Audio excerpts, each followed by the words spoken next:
Sometimes you know what you know, and sometimes you know what you don't know, and sometimes you don't know what you don't know, and sometimes, as the Firesign Theater says, you know that you're wrong, but you fear you're right. You suspect you're out of sync. You think that you're out of your mind. Everything you know is wrong.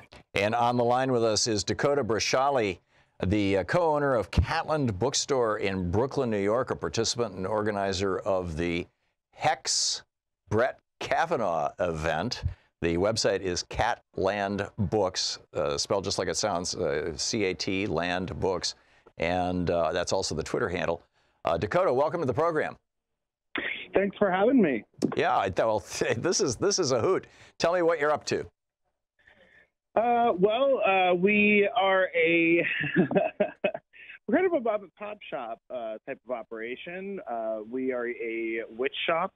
We function as a sort of dual space. We have two adjoined spaces. We have a retail space where it's sort of a supply house for a whole myriad of spiritual traditions and religions and practices.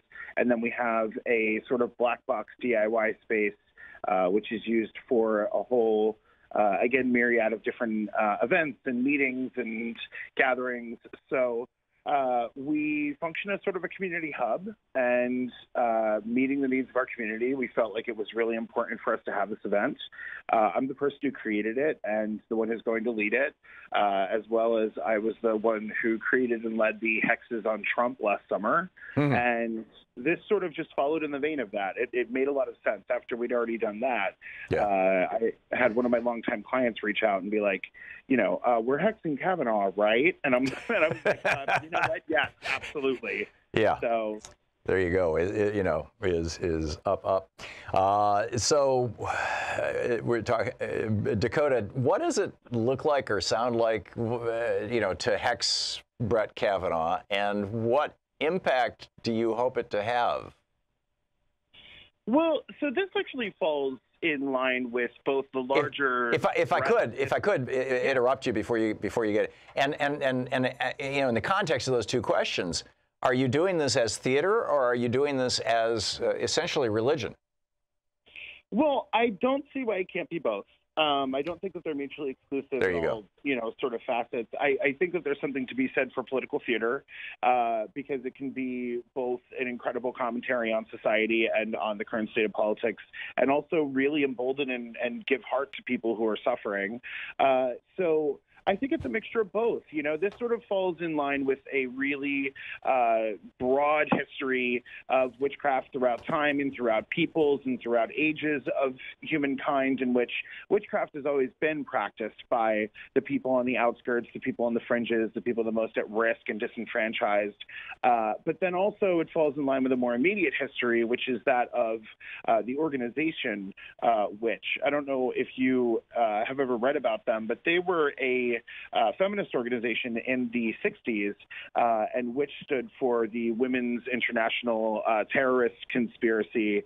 And so, sorry, I forget actually what it was. It was Women's International Terrorist Conspiracy to Hex or something like that. But they changed it several times depending on the event that they would do. And, one of their first political event ever was in the late 60s, and they marched in full regalia on Wall Street to hex the stockbrokers. And the Dow opened dismally the next day, and that was said to be this great triumph.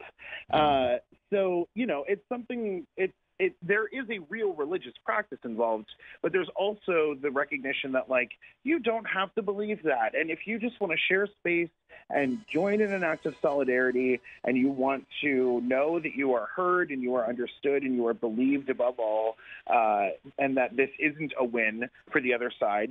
We all knew that he was going to get confirmed, but it is a statement that says we are not going to take this. We are absolutely not going to settle for this, that we are coming for blood, and we're not going to settle until we get it, Not literally blood. Has to be space Dakota, excuse me. You say these things on the radio, and it can boomerang. You're not literally coming for blood. No, I don't think that I need to see my enemies actually die or suffer in physical pain. I think actually the most satisfying pain that I could ever wreak on someone like Brett Kavanaugh or Donald Trump, these are men that the scariest thing in the world to them would be to be seen as impotent. And that's what we're hexing them with, You are not only pathetic, but you're also impotent and you have no power, and we're going to overthrow you. And that's a very important statement to be made. So you want to strip them of political power, sexual capability, or both? By impotence. Well, the political power is the power I care about. I don't know, from what Stormy Daniels says, I don't know that there's a lot of sexual power to be stripped from Donald Trump. So I wouldn't really worry too much about that. Yes, Mr. Little Mushroom. So, oh, geez, what a picture.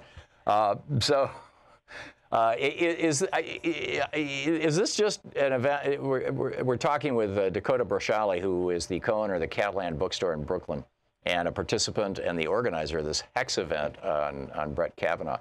Catlandbooks.com is the website and the Twitter handle.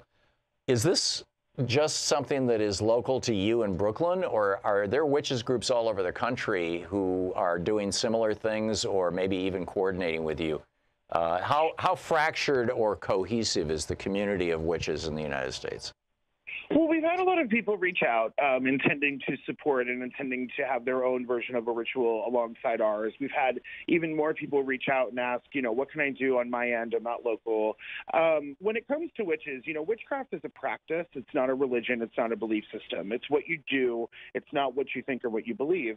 So, practicing witchcraft doesn't make you Wiccan or, a part of Haitian voodoo or a part of Chinese traditional religion any more than it makes you, Roman Catholic or Jewish. The reality of the situation is there's as many ways to be a witch as there are witches, and as many people as there are on the planet. So what seems to be a hallmark of being a witch is somebody who looks at mainstream sort of available, easily accessible religion and says, well, I recognize that I'm a spiritual or religious person, but none of these seem to fit me. So I need to just do a lot of exploration with a lot of skepticism and doubt and find some way to understand what a spiritual life will be for me. And then they sort of encounter the archetype of the witch and the history of witchcraft, and that seems to gel with them. Yeah. Fascinating stuff. Fascinating stuff. So if people are in New York, in Brooklyn, they should come by when?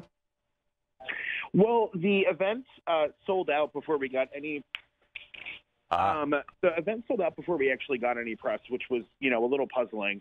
But that was when it was just this Saturday. We're actually having a follow-up one that we're having in 2 weeks from Saturday, November 3rd. It'll be the same exact setup, same. Great. Dakota, we're running out of time here, so I'll just, catlandbooks.com is the website and the Twitter handle. Dakota, thanks. All right. Thanks for having me. Good luck.